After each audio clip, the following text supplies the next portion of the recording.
Irmãos, salve os irmãos com a paz do Senhor Jesus. Amém. Eu vou aproveitar que os irmãos estão de pé já e já vou ler o versículo e aí depois eu faço as considerações.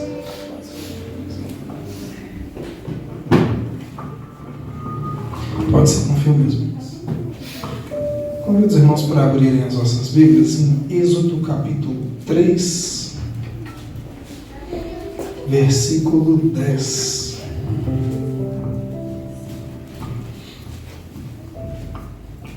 Êxodo capítulo 3, versículo 10. Eu vou ler 3. 1, 2, 3. Eu vou lendo para não tomar tempo. Diz assim a palavra do Senhor: Vem agora, pois, e eu te enviarei a Faraó, para que tires o meu povo, os filhos de Israel, do Egito. Os irmãos podem se assentar. Glória a Deus, aleluia.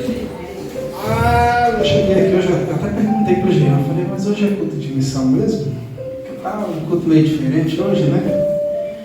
Mas eu vou dizer para os irmãos que eu acho que o domingo começou diferente hoje, né? Deus vem falando muitas coisas com a gente e eu quero também deixar os meus sentimentos à família do nosso pastor Raimundo, né, nossa missionária Maria.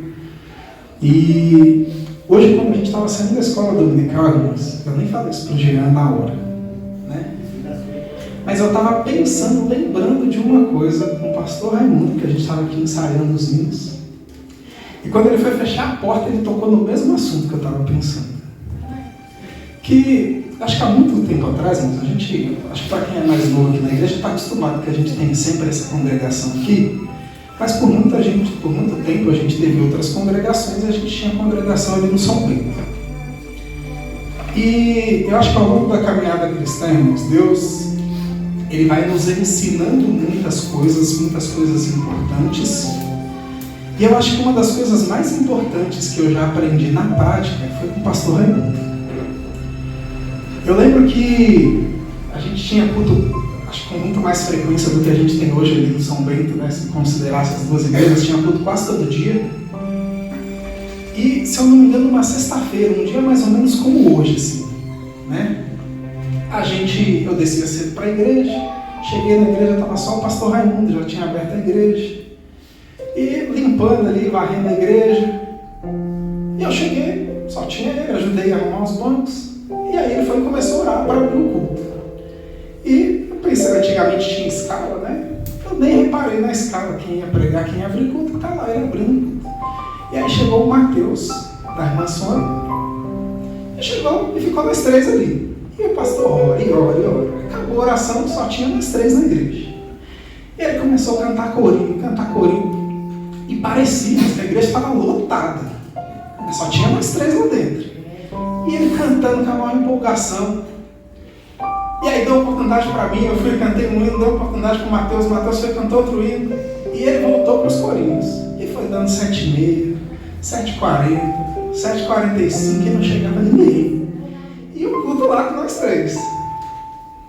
E deu 8 e um pouquinho e ninguém na igreja. Ele pegou a Bíblia, falou, agora nós vamos entrar na palavra. Pregou como se tivesse cheia a igreja, como se tivesse os cultos de ceia aqui. Acabou a igreja, acabou o culto, a gente foi embora para casa. Ele falou, vocês querem que eu deixe vocês lá em cima? Eu falei, não, a gente vai andando, vai conversando. E talvez ele nunca ouviu isso que eu vou dizer, mas os meninos aqui na igreja, muita gente já ouviu. Que eu acho que eu já participei de muito culto, irmãos. Muito culto. Muita coisa, congresso, festividade, conferência. Mas eu sempre conto aqui na igreja que talvez foi um dos melhores cultos que eu já participei em toda a minha vida. O Jean comentou que tem 32 anos, né? Eu também tenho. Eu acho que grande parte desses anos é aqui na Porta da Salvação, e talvez até hoje. Com tanta coisa que já teve aqui, com tanto evento, talvez foi um dos cultos mais especiais que eu já participei. Porque aquele dia eu entendi o que Jesus dizia quando ele dizia que onde estiver 2 ou 3 reunidos no nome dele, ele está presente. chegou ninguém. Eu não sei por que Deus não levou mais ninguém, querido. Eu não sei por que não chegou. Eu não sei se as pessoas ficaram presas no trânsito. Eu não sei pelo que foi. Mas eu sei que aquele culto me marcou. E talvez cada um de nós aqui tem uma lembrança, uma memória do pastor Raimundo, daqueles que a gente tem se despedido. E eu acho que mais importante do que tudo, né, o Jean já falou aqui que é um momento difícil, mas eu acho que mais importante do que tudo é a gente se lembrar do legado que foi deixado, do exemplo que cada um deixou para nós, e que a gente possa aplicar e seguir isso nas nossas vidas. Amém? Então vamos lá, irmãos. Eu fiquei nessa hoje, né? Se era culto de missões. E eu comecei a prestar atenção. Eu não sei se os irmãos prestaram atenção, mas quando o Vinícius leu aqui a palavra na abertura do culto, ele falou que Jesus chegou na beira da praia e tinha tanta gente que ele precisou pegar um dos barcos emprestado e se afastar um pouco da praia ali para poder ministrar. E a primeira pergunta que veio na minha mente quando ele deu essa mensagem foi: será que Jesus pode entrar no seu barco essa noite? Será que ele pode entrar no seu barco? Será que o meu e o seu barco está disponível para ele entrar? O texto que eu li aqui, irmãos, fala sobre Moisés. A gente começa a ver a história do povo de Israel, principalmente a partir de Abraão, Isaac, Jacó e a sua descendência. Então a gente começa a ver que esse povo numeroso começou a partir de um patriarca. E a Bíblia vai dizer que eles, num período de fome, foram levados ao Egito. Todos nós conhecemos talvez a história de José. E o desfecho dessa história leva toda uma família, toda uma população, todo um clã para o Egito naquela época.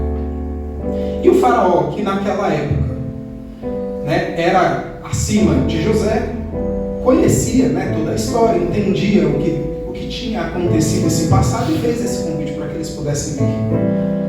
Mas a Bíblia vai dizer que, estando ali no Egito, o povo ele começou a se multiplicar e a crescer e a aumentar vertiginosamente de tamanho. E aí vai dizer que surge um novo faraó, se levanta um novo rei sobre o Egito. E aquele rei não conhecia José, não conhecia a história. E ele começa a observar e fala assim: peraí, esse povo tem gente demais. E quem sabe, se tiver uma guerra, se tiver uma revolução, talvez eles vão se voltar contra nós. E eles vão se rebelar e vai atacar a gente vai virar os cativos, então a gente vai ter que fazer alguma coisa aqui. E pensando nisso, ele resolve então colocar carga de trabalho maior sobre o povo de Israel. Ele coloca ali pessoas para cobrar tributos do povo de Israel. E a Bíblia diz que ele fez isso exatamente tentando impedir que o povo crescesse e se multiplicasse. Porque na cabeça do faraó, se o povo não se multiplicasse, seria uma ameaça a menos. Só que a primeira coisa que me chamou a atenção quando eu comecei a ler essa passagem, irmãos, é que o texto vai dizer que quanto mais eles eram afligidos, quanto mais eles padeciam, quanto mais vinha a provação, quanto mais vinham as adversidades, mais eles se multiplicavam e cresciam. E isso talvez foi também algo que aconteceu com a igreja primitiva. Porque a gente vem estudando aqui na igreja, ao longo de muito tempo, a história da igreja, mas uma das coisas que mais contribuiu para o crescimento da igreja não foi paz, não foi shalom, não foi glória a Deus, foi perseguição. Foi talvez uma das coisas que mais contribuiu para que o evangelho se difundisse em em todos os cantos. Porque à medida que as pessoas eram perseguidas, elas tinham que fugir. Só que elas iam fugindo e anunciando a palavra de Deus. Eu tenho já dito aqui várias vezes aqui na igreja que estar na presença de Deus não significa que nós não vamos ter adversidades, que nós não vamos passar por problemas. Mas passar por problemas também não é justificativa para que a gente não esteja na presença de Deus e para que a gente não adore a Deus. Então, a gente precisa ter ciência que sim, nós vamos ter aflições. Sim, às vezes nós vamos chorar, mas ainda assim o Senhor está conosco. Porque a Bíblia vai dizer que não é se um dia, quem sabe, talvez, porventura, passarmos pelas águas, ela não vai nos afogar. Ou quem sabe, se nós passarmos pelo fogo, diz, quando passares pelas águas, elas não vão submergir. Nós vamos passar pelas águas, a questão é quando. É quando você passar pelo fogo, ele não vai te queimar e a chama não vai arder em ti. Nós vamos passar pelo fogo. Talvez nós estamos passando pelo fogo. Mas a promessa de Deus é que ele não vai arder em nós. Às vezes a aflição dói, às vezes arde. Mas a promessa de Deus é que ele está conosco. Não é que nós não vamos ter aflição, é que nós não vamos passar por ela sozinhos.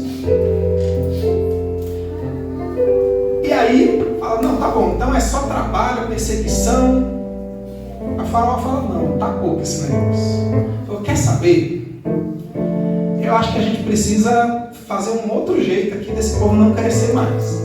E aí ele criou ali um decreto, uma ordem, dizendo que era para que todos os meninos que nascessem fossem mortos pelas parteiras. Só que a palavra de Deus ela também vai dizer que as parteiras, temendo a Deus, elas não obedeceram ao faraó. E aí ele falou, não, mas não é possível, eu falei que não era para deixar nenhum menino nascer. E aí ele falou, não, então vamos fazer o seguinte, então agora vocês vão jogar então esses meninos lá no rio. Então, vocês não querem matar aqui, então joga lá no rio, as meninas vocês deixam viver. Mas como o homem normalmente é quem vai para a guerra, ele fala, não, os meninos vão ter que ir para o rio. E foi nesse cenário de perseguição e de tribulação que Moisés nasce. E o texto vai dizer, irmãos, que quando ele nasce, primeiro, provavelmente, a parteira não matou ele. Depois, não jogou ele no rio. E aí a sua mãe, vendo que ele era formoso, fala, então eu vou tentar esconder ele aqui. Só que a gente sabe, irmãos, que criança pequena, para esconder choro, barulho, é difícil. Então... Você tem experiência. Pois é. Então, a gente tem alguns textos que às vezes a gente vê na Bíblia, a gente não para pensar na dimensão do que está sendo descrito. Porque às vezes eu vejo, eu não vou nem falar dos meus não, às vezes eu vejo a vizinha da frente, do outro lado da rua. Às vezes as crianças estão brincando lá do outro lado da rua, no quintal, a gente está escutando as crianças brincar. E se a mãe der um grito e falar, fulana, a gente escuta também. Então é difícil manter uma criança, principalmente nos primeiros dias, não tem controle, não tem, fica quieto, não faz barulho. Não tem essa. A hora de chorar, vai chorar. E o texto vai dizer que a mãe de Moisés consegue esconder ele por até 3 meses. Então, não foi uma tarefa fácil, mas ela fez o máximo que estava ao seu alcance. Só que chegou uma hora que não dava mais para esconder. E aí, ela foi obrigada a se livrar dele de alguma forma. E aí o texto vai dizer que ela preparou uma arca, passou betume nessa arca e colocou Moisés lá na cesta e pôs ele no rio. E a hora que eu li isso, eu falei, cara, betume. E aí Deus me levou lá em Noé. Que quando Deus deu as instruções para ele construir a arca, Deus disse para Noé, você vai passar betume na arca do lado de dentro e você vai passar do lado de fora. E que normalmente gente vê a explicação disso para ser o material que ia fazer com que aquele barco ou aquela arca pequena não afundasse na água. Só que ainda assim, se a gente pensar que naquela época os rios eram muito mais limpos, né? A chance de ter animais naqueles rios era muito grande. E o que me chama a atenção é que, por um lado, pode parecer um gesto de fé ou um ato desesperado de uma mãe, mas o texto dá a entender que eles não sabiam o resultado. Eles não sabiam o resultado daquela ação. Porque ela coloca a arca na água e o texto vai dizer que Miriam, ela vai andando atrás. Só que ela não foi andando para saber se ia chegar perto do palácio, não. Ela foi andando para saber o que ia acontecer. Depois provavelmente ela ia chegar em casa e falar assim: mãe, aconteceu isso. Então ou afundou, ou alguém pegou, ou o jacaré comeu. Ela ia contar o resultado para a mãe.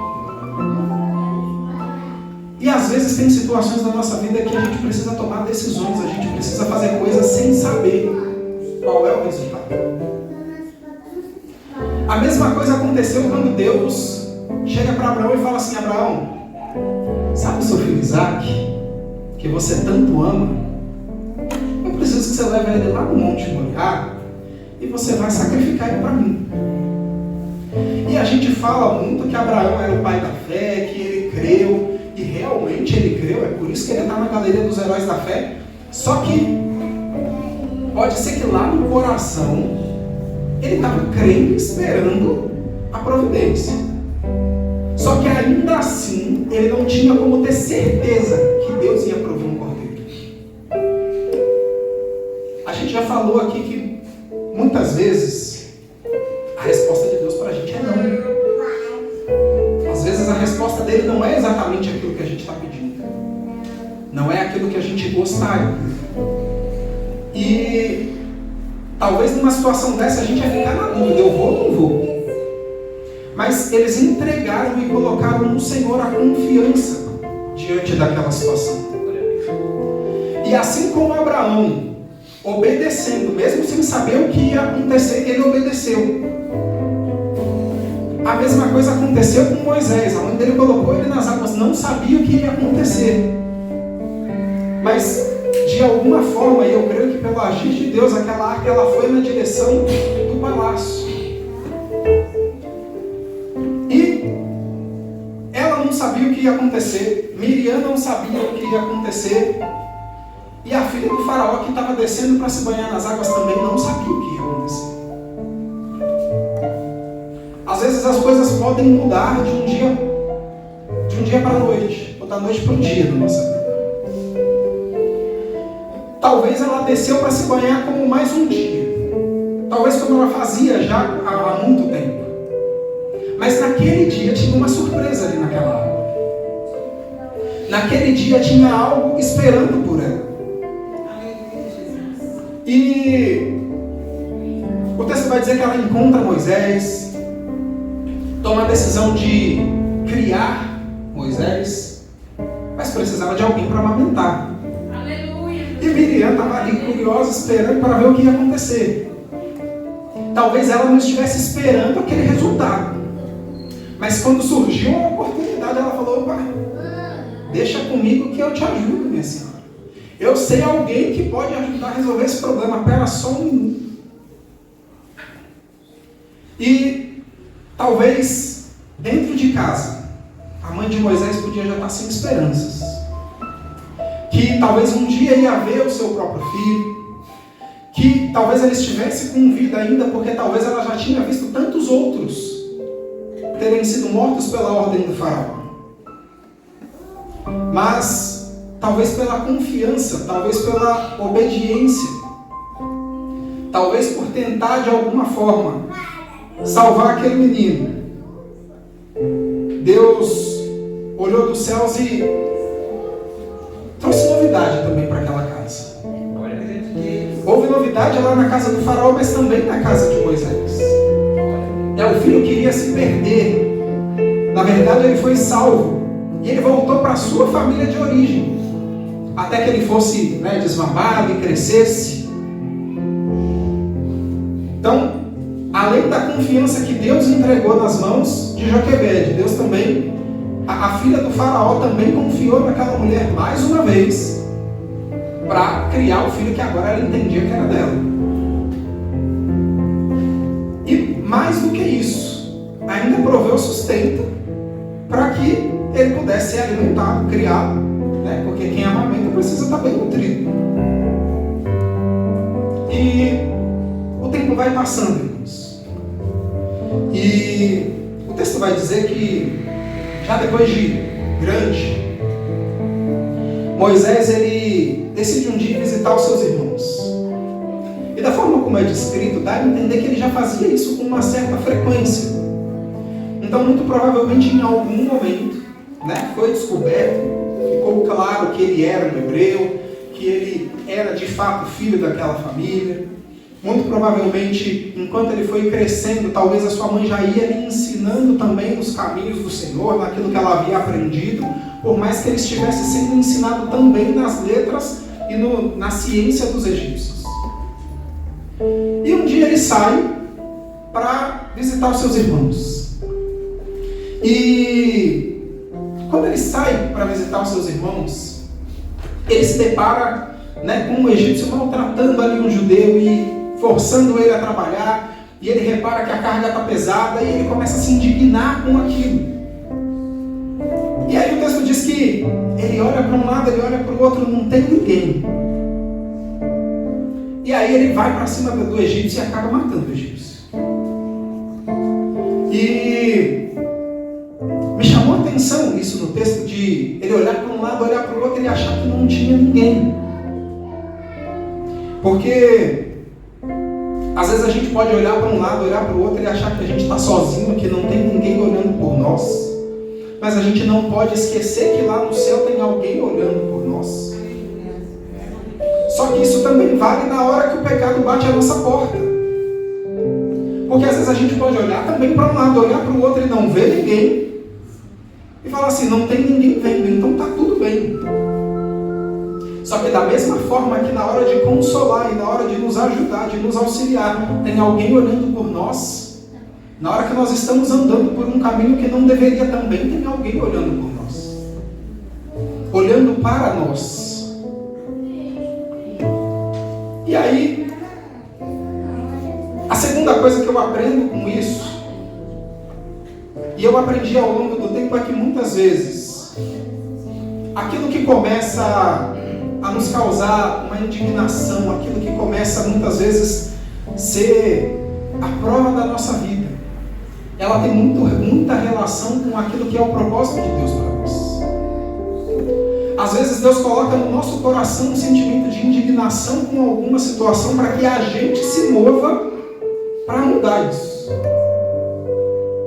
Hoje de manhã a gente estava aqui na escola dominical e o Vinícius comentou isso, que às vezes a gente vê as coisas aqui na igreja, né, ou na vida, e a gente reclama, a gente critica, a gente, né, mas a gente não faz algo para mudar. E às vezes Deus está permitindo que a gente veja, que a gente se incomode, porque Ele quer que a gente se levante para ajudar a arrumar. Às vezes não é para criticar, não é para falar, não é para reclamar, é para a gente ajudar a arrumar, a consertar, a pôr as coisas no lugar. Deus santo, aleluia. E aí ele sai de novo, volta para casa, ninguém viu, ninguém está sabendo. No dia seguinte ele sai de novo e vai visitar os seus irmãos. E aí quando ele chega, tem agora não é um egípcio e um hebreu mais não, agora é dois hebreus brigando. E na hora que ele chega e fala, rapaz, o que vocês estão brigando? Para com isso, para com isso, para com isso. Um deles vira e fala, peraí, por que você está falando isso? Por um acaso você é o nosso Senhor agora? Ou por um acaso você vai matar a gente igual você matou o egípcio ontem? Porque talvez não tinha ninguém vendo, mas alguém contou para todo mundo o que ele tinha feito. Talvez foi até o egípcio o hebreu que ele ajudou, porque se só tinha ele, só tinha o outro hebreu, só tinha o egípcio e o egípcio morreu. E Às vezes a gente pode se pegar em situações, irmãos, que a gente precisa ajudar alguém. E a gente pode ficar pensando se vale a pena, porque a gente fica pensando se vai ter gratidão e se a gente vai ter uma retribuição em troca daquilo que a gente fez. Só que a gente precisa lembrar que a retribuição e o galardão, ele vem do Senhor. A palavra vai dizer que se a gente fala com quem fala com a gente, se a gente cumprimenta quem cumprimenta a gente, se a gente trata bem quem trata bem a gente, se a gente só trata bem quem é os nossos amigos. Os pagãos também fazem isso, quem não serve a Deus também faz isso. Que diferença nós temos para eles? Mas a Bíblia vai dizer que a gente precisa amar os nossos inimigos, a gente precisa falar bem de quem está falando mal da gente. A gente precisa ajudar e estender a mão muitas vezes para quem não vai retribuir. Às vezes a gente precisa estender a mão para quem vai sair falando mal da gente. E a gente sabe que vai sair falando mal, e ainda assim a instrução de Jesus é: se o seu inimigo tiver fome, dá de comer. Aleluia. A gente vem falando muito na escola dominical sobre amor e sobre unidade da igreja. E a gente já perguntou aqui algumas vezes se tem como amar e não gostar de alguém. E tem como amar e não gostar de alguém. Porque amor é mandamento, amor não é sentimento. Sentimento é raiva, é alegria, é paixão. Amor não é sentimento, é mandamento. A gente não é automático amar. Às vezes a gente precisa se esforçar. Às vezes a gente precisa pedir para o Espírito Santo colocar o amor no nosso coração por alguém. Se fosse sentimento, Jesus não ia dizer: olha, ama a Deus acima de todas as coisas, ama o próximo como a ti mesmo, marido, ame as suas esposas como Cristo amou a igreja, ame os seus irmãos com amor fraternal. Se fosse sentimento, não precisava mandar tantas vezes a gente amar. E é na hora que o nosso inimigo está precisando, é que a gente demonstra o amor de Deus. É na hora que alguém está falando mal da gente e a gente não retribui na mesma moeda. A gente fala bem, é aí que a gente mostra o amor de Deus. Porque, de novo, se a gente fizer só com quem fala bem com a gente, só com quem vai com a nossa cara, quem está lá fora faz a mesma coisa. Então, Moisés tentou ajudar, talvez acabou atrapalhando um pouco o plano de Deus ali. E eu costumo dizer, irmãos, que a gente precisa fazer a nossa parte. Então, muitas vezes Deus tem um plano, Ele tem um propósito para nós e tem a nossa parte. Aquilo que é natural que nós precisamos fazer. Só que a gente não pode tentar fazer o que é natural com um jeitinho. Porque Deus disse para Abraão: Abraão, eu vou fazer de você pai de nações. Você não vai dar para contar sua descendência. E a promessa se cumpriu. Só que Sara cansou de esperar e falou: eu acho que Deus errou a mulher, eu acho que não era eu não. Porque a minha idade já está avançada, não dá mais para gerar, eu nunca vi ninguém gerar nessa idade e talvez Deus quer fazer com você pela primeira vez. Mas ela olhou e falou assim: não, peraí, deixa eu ajudar o Senhor, deixa eu dar um jeitinho, uma ajudinha, Senhor, deixa eu ajudar, tá? Abraão, toma aqui Agar. E realmente a promessa se cumpriu, Isaac veio, mas podia ter vindo sem dor de cabeça, sem atrito com Agar. Podia ter vindo talvez sem repartir herança. Podia ter vindo de outras formas, mas ela tentou dar um jeitinho e talvez acabou atrapalhando. A gente precisa parar de tentar dar jeitinho e ajudar a Deus. Às vezes, a gente precisa fazer a nossa parte e Deus vai fazer a dele. Às vezes só tem a parte de Deus. E a gente precisa ficar quieto. Porque Deus chama Gideão e fala assim: Gideão, bora pra luta. E vem 32 mil, fala: Gideão, tem muita gente aí. Tem muita gente. E foi sair e falou: manda os covardes embora. Já foi a maioria. Falou: mas Gideão, ainda tem muita gente aí. Talvez Gideão pensando: mas Senhor, eu acho que o Senhor não está entendendo. 32 mil contra o outro exército já é nada. E o Senhor está falando que tem muito ainda. Não está muito certo esse negócio, não. A gente fica olhando, às vezes discutindo com Deus, debatendo, porque a gente não consegue olhar com os olhos espirituais o que está acontecendo nas regiões celestiais. Só que no final ele chega na batalha com 300 e ele não precisou usar a espada. Aleluia, Jesus. Ele não precisou usar a sua força. Mesmo com 300, ele venceu aquela guerra sem levantar a espada. E o mais importante, às vezes a gente canta aqui, eu não tinha pensado em falar isso não, mas vamos lá. Tem um hino que a mocidade canta aqui, que é: quando o novo dia começa e ninguém vê, porque normalmente o dia começa à meia-noite, né? E diz: mas à meia-noite tudo já mudou. Aí o coro desse hino vai dizer assim: novo dia, novo tempo, a fé faz aparecer. Talvez naquele dia, quando Moisés foi colocado naquelas águas, a mãe dele não sabia o que ia acontecer, a irmã também não, a filha do faraó também não. Mas o céu sabia o que ia acontecer. E às vezes a gente está se perdendo um pouco porque a gente está esquecendo de consultar o céu. A gente está perdendo a nossa conexão com o céu. A gente está deixando de buscar o céu. Porque a Bíblia vai dizer que Deus não faz nada se Ele não disser antes, se Ele não avisar antes aos seus profetas. Mas às vezes a gente é pego de surpresa porque a gente está perdendo a conexão com Ele. Nem sempre a surpresa é boa, irmãos. Mas a gente precisa manter a conexão com o céu. Glória a Deus. E por causa desse atrito que ele teve ali com os judeus, aí o faraó fica sabendo e fala: agora, já que você matou o egípcio, agora eu vou pegar você, Moisés. E ele tem que sair correndo. E o texto vai dizer que ele foge e fica por muito tempo distante. E um certo dia de novo, ele sai de manhã, como se fosse só mais um dia. E quando ele sai para pastorear, diz aqui no capítulo 13: e apacentava Moisés o rebanho de Jetro, seu sogro, sacerdote em Midian, e levou o rebanho atrás do deserto e veio ao monte de Deus, a Horebe. E apareceu-lhe o anjo do Senhor em uma chama de fogo no meio de uma sarça, e olhou, e eis que a sarça ardia no fogo, e a sarça não se consumia. E Moisés disse: agora me virarei para lá e verei essa grande visão, porque a sarça não se queima. E vendo o Senhor que se virava para lá a ver, bradou a ele do meio da sarça e disse: Moisés, Moisés. E ele disse: eis-me aqui. E disse: não te chegues para cá, tira os sapatos ou as sandálias dos teus pés, porque o lugar em que tu estás é terra santa.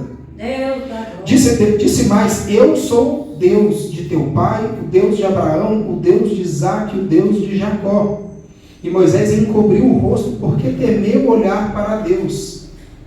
E disse o Senhor: tenho visto atentamente a aflição do meu povo que está no Egito, e tenho ouvido o seu clamor por causa dos seus exatores, porque conheci as suas dores. Portanto, desci para livrá-lo da mão dos egípcios e para fazê-lo subir daquela terra a uma terra boa e larga, uma terra que mana leite e mel, ao lugar do cananeu e do eteu e do amorreu e do ferezeu e do heveu e do jebuseu. E agora eis que o clamor dos filhos de Israel chegou a mim, e também tenho visto a opressão com que os egípcios os oprimem. Vem agora, pois, e eu te enviarei a Faraó para que tires o meu povo, os filhos de Israel, do Egito. Talvez no momento de maior aflição, o povo de Israel se lembrou de Deus e foi buscar a Deus. E talvez é uma das coisas que a gente precisa se acostumar, porque às vezes a gente esquece de, na hora da aflição, buscar Deus e não buscar o muro das lamentações no Facebook, não buscar as nossas redes sociais, não buscar, às vezes, um vizinho, um amigo meio atribulado. Às vezes a gente precisa buscar gente santa e crente para compartilhar os problemas. Às vezes não é nem gente santa e crente que vai ajudar, às vezes a gente precisa dobrar o joelho no nosso quarto e conversar com Deus. Porque a Bíblia vai dizer que o Deus que veio em secreto vai nos recompensar depois publicamente. Então a gente precisa buscar a presença de Deus. E Deus diz para Moisés assim: olha, eu ouvi o clamor do meu povo. Às vezes a gente ora e parece que Deus não está respondendo, mas não é porque Ele não está respondendo ou porque a resposta não chegou no nosso ouvido que ela já não saiu de lá do seu. Porque Daniel se coloca de joelhos para orar e a resposta só chega no 21º dia. Só que ele não fez um propósito dizendo eu vou orar 21 dias. Ele começou a orar e falou: a hora que a resposta chegar, amém. E quando Gabriel chega para trazer a resposta, ele diz: Daniel, desde o primeiro dia que você dobrou seus joelhos para orar e clamar, eu já fui enviado com a resposta. Eu não cheguei ainda porque eu fui impedido, por isso que eu não cheguei antes. Então não é porque os nossos ouvidos não ouviram ainda, porque os nossos olhos não estão vendo ainda, que a resposta não está vindo. Só que a gente precisa de novo estar em conexão com o céu para entender que a resposta está vindo. E aí Deus faz, antes de dizer vai, Ele já faz as promessas. Ele já fala: não, eu já tinha dito para Abraão que eu ia dar uma terra que manava leite e mel. E eu estou reforçando essa promessa que eu fiz. Essa terra que eu vou dar, ela sim, ela mana leite e mel. Ela vai ser uma terra grande. A mesma promessa que Deus tinha feito para Abraão, talvez reforçou com Isaac, com Jacó, e talvez foi contada de geração em geração. Deus de novo reforça aquela mesma promessa quando chama Moisés. E Deus está chamando eu e você essa noite. E Ele está reforçando a promessa que Ele fez. Porque Abraão não viu a descendência dele como a areia da praia e como as estrelas do céu, mas cumpriu ou não cumpriu? Ele não estava mais aqui quando se cumpriu, mas ele viu as promessas de Deus na vida dele. Talvez ele viu parte do cumprimento, mas a promessa se cumpriu, porque Deus é fiel sobre a sua palavra. E aí Deus chama Moisés e fala: então Moisés, só que tem uma questão. Eu preciso libertar o meu povo e eu vou enviar você. E aí começa uma saga, irmãos, que eu apelidei de a síndrome de Moisés. Que Moisés, Deus chama ele e fala assim: Moisés, olha, eu sou o Deus do teu pai, de Abraão, de Isaac, de Jacó, e eu vou fazer sinais e maravilhas. E Deus começa a dizer: eu sou o que sou. Ah, e se eles perguntarem: Senhor, quem é o Senhor? Não, diga isso. Mas e se fizer tal coisa? Faça tal coisa. E Deus ainda diz para Moisés assim: Moisés, quando você chegar lá, chama os anciãos e conta tudo que eu estou te falando, e eles vão ajudar você nesse processo. E isso também me ensina que primeiro a gente precisa buscar conselho e opinião de quem tem mais experiência. A segunda coisa é que ninguém faz nada sozinho. A gente vem falando, de novo, eu vou dizer de novo, a gente vem falando muito aqui na escola dominical sobre unidade do corpo, sobre amor, sobre estar todos unidos. E a gente precisa estar unido. Ninguém faz nada sozinho. É bem verdade que Deus entrega algumas missões para pessoas específicas, mas ainda assim, como corpo, a gente precisa caminhar como um. Só que aí Moisés fala: não, Senhor, veja bem, Senhor, eu acho que o Senhor está escolhendo errado. Porque olha para mim, Senhor, olha para a minha situação. Eu não sei falar, Senhor. Eu não sou eloquente, eu não vou saber explicar, eu não vou saber me expressar. Deus fala, e Moisés começa a trazer uma série de desculpas. E a gente vê a mesma coisa acontecendo quando Deus chama Jeremias. Ah, Senhor, mas eu sou ainda uma criança. Senhor, mas eu não sei falar. Senhor, mas e se não derem crédito? Mas o texto chega a dizer que Deus começa a ficar irado com Moisés, de tanta desculpa que ele começa a dar para não atender aquele chamado. Qual é a desculpa que eu e você tem dado para não atender o chamado do Senhor? Será que Deus tem chamado eu e você e a gente está só arrumando desculpa? Não, Senhor, eu não estou pronto ainda. Não, Senhor, eu não consigo ainda. Não, Senhor, eu não sei falar. Não, Senhor, olha, tem aquele irmão ali que ele é mais capacitado que eu. Moisés ainda diz para Deus, fala assim: Senhor, não, eu acho que o Senhor pode mandar outra pessoa que é mais capacitada, em outras palavras. Às vezes a gente começa a querer delegar, falando assim, não, eu acho que isso daqui é para aquele irmão ali, não é para mim não.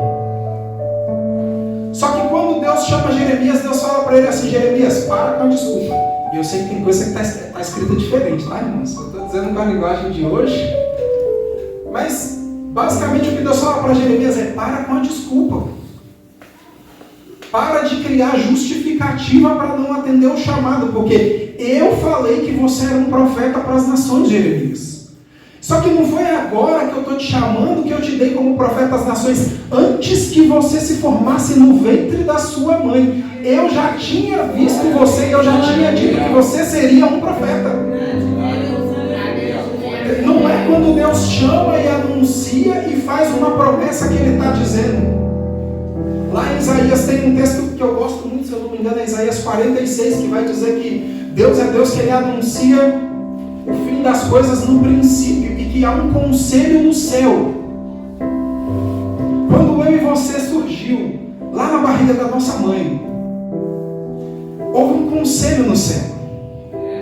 Antes disso, Deus já tinha visto eu e você, Deus já tinha planejado eu e você. Antes disso, Ele já tinha separado eu e você, Ele já tinha um propósito para mim e para você. Aleluia, Jesus. E talvez o início da gestação foi só o anúncio no começo, do fim das coisas. Talvez Ele já tinha visto todas as coisas, Ele já tinha planejado todas as coisas.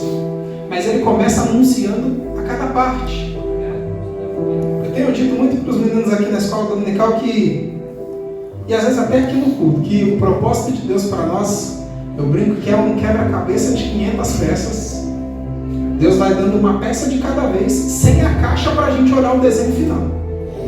E a gente precisa ir buscando cada vez mais as peças e o discernimento de onde é que cada coisa se encaixa, para entender qual é a nossa missão e o nosso papel no reino de Deus. Mas o fato é que Ele chamou eu e você para uma obra. E até quando eu e você nós vamos ficar com desculpa e dizendo, Senhor, não é comigo.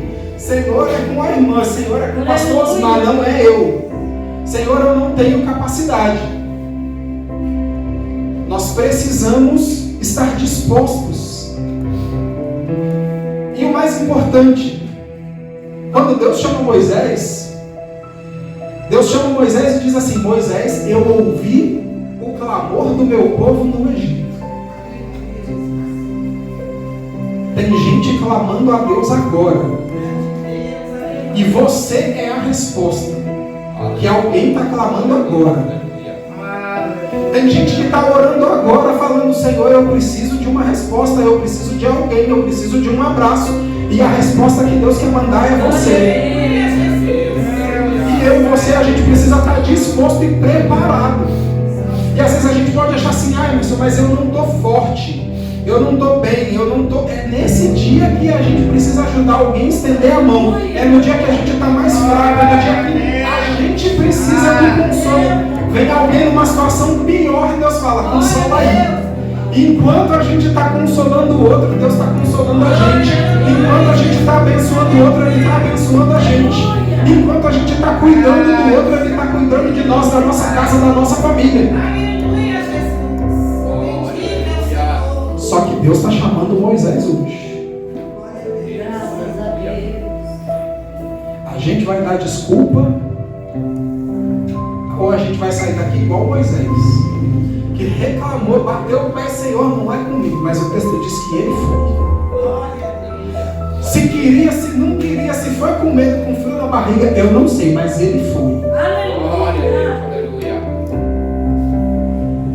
Deus está chamando gente aqui essa noite.